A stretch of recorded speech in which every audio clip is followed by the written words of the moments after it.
Welcome to my kitchen. कैसे हो आप सब? चलिए आज बनाते हैं मैकडोनल्ड का बर्गर, जो बच्चों का तो मन पसंदीदा है, बड़े भी इससे पीछे नहीं हैं। बर्गर तो ऐसी चीज है जो सबको बहुत पसंद आती है। वीडियो पसंद आ रही है तो प्लीज सब्सक्राइब, लाइक और कमेंट करें, अपने फैमिली और फ्रेंड्स में शेयर करें। तो मैं इसे घर पे कैसे बना रही हूँ, वो भी बहुत ही कम इंग्रेडिएंट्स के साथ, आपको ये वीडियो बिना स्किप किए देखना होगा। बर्गर बनाने के लिए आलू को तुरंत उबालकर नहीं बनाना है, जिससे कि पैटी अच्छी नहीं बनेगी। तो हमें क्या करना है, आलू को पहले ही उबाल लेंगे 3-4 घंटे पहले, और या फिर इसे उबालकर फ्रिज में रख देना है।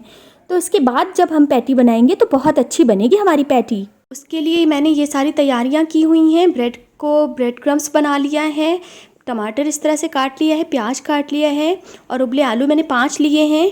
आप सोच रहे होंगे उबले आलू को छीलना तो बहुत मुश्किल का काम है, क्योंकि ठंडा करके तो ये नहीं छिल पाता है, तो ये कैसे छिलेंगे? तो आप पीलर की हेल्प से इसे छील लेना, आपके आलू मिनटों में छिल जाएंगे। तो अब आलू का छिलका उतारना हो गया ना आसान, अब आपको ये बिल्कुल मुश्किल नहीं लगेगा। आलूओं को हमें मैश कर लेना है। बर्गर को स्लरी में डिप करना होता है, तो उसके लिए चलिए हम स्लरी बना लेते हैं। 4 चम्मच मैदा लेंगे और थोड़ा थोड़ा पानी डालकर मिलाएंगे, काली मिर्च डालेंगे और इसको इस तरह से आपको मिलाना है, अच्छे से बीट करना है जिससे इसमें लम्प्स ना पड़े। अब जो बर्गर में आपको लगता है वो तंदूरी मेयो है, तो चलिए ठीक है, वो बनाना बिल्कुल आसान है, बिल्कुल भी मुश्किल काम नहीं है, तो उसको बना लेते हैं। टमाटो केचप और मेयोनीज डालकर अच्छे से मिला लेंगे और हमारा बर्गर सॉस रेडी है। अब आलू की जो पैटी बनती है उसमें हमें ये चिवड़ा मिलाना होता है, तो इसको पहले से ही भिगो के रखना होता है बस 10 मिनट, और उसके बाद इसे मैश करके आपको आलू में मिलाना है। ये हमारे बर्गर पैटी में बाइंडिंग का काम करता है, जिससे कि टिक्की बहुत अच्छी बनती है।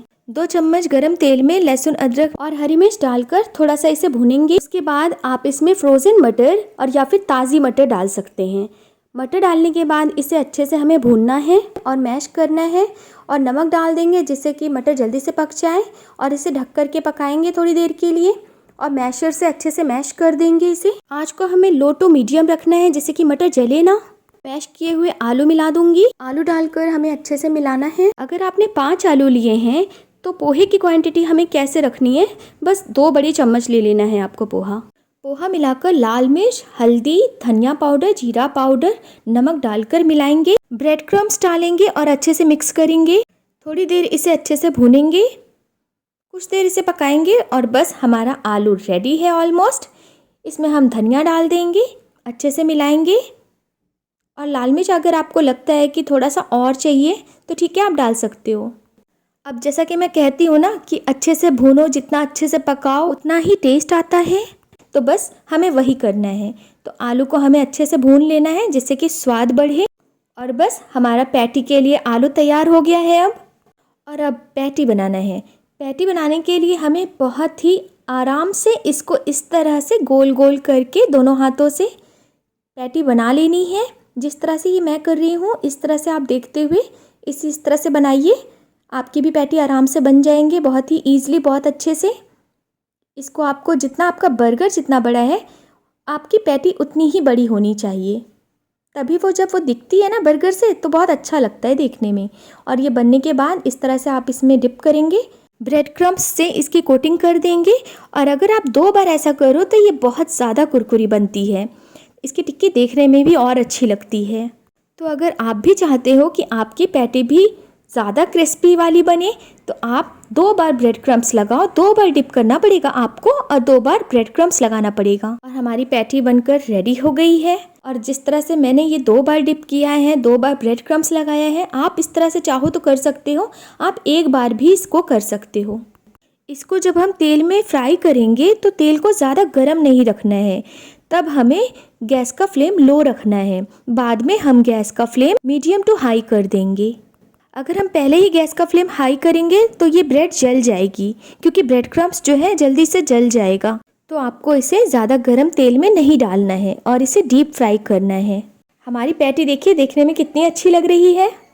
जितना आपको इसको ब्राउन करना है, गोल्डन ब्राउन करना है, जिस तरह से कलर आपको चाहिए उस तरह से आप रख सकते हो। मुझे इस तरह का कलर अच्छा लगता है तो मैं इतना ज़्यादा इसको फ्राई करती हूँ, वैसे तो इसको डीप फ्राई ही करते हैं। अब बर्गर बनाने की बारी है।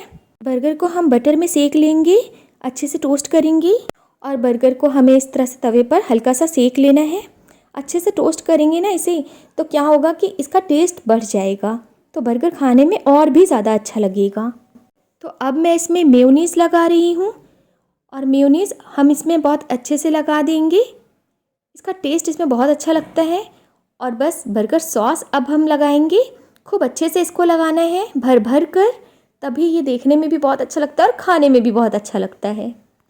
और देखिए ये है ना कितना आसान, तो आप भी इसे घर पर बनाकर एंजॉय करिएगा।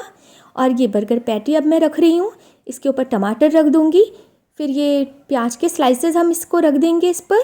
अब इसके ऊपर चीज़ स्लाइस रख देंगे। अगर आपको और भी ज़्यादा इसको चीज़ी करना है तो आप कोई भी चीज़ इसमें और मिला सकते हो। और देखिए ये बर्गर हमारा रेडी हो गया है। मैकडॉनल्ड्स जैसा बर्गर लग रहा है ना हमारा। मुझे डोमिनोज और मैकडॉनल्ड्स का ज़्यादा नहीं पसंद आता है कुछ भी, मैं इसे घर पर बनाती हूँ। मुझे घर पे मेरे हाथ का बहुत अच्छा लगता है, और या फिर मुझे स्ट्रीट फूड्स बहुत पसंद है।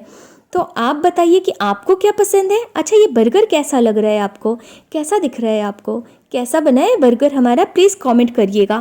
Please subscribe.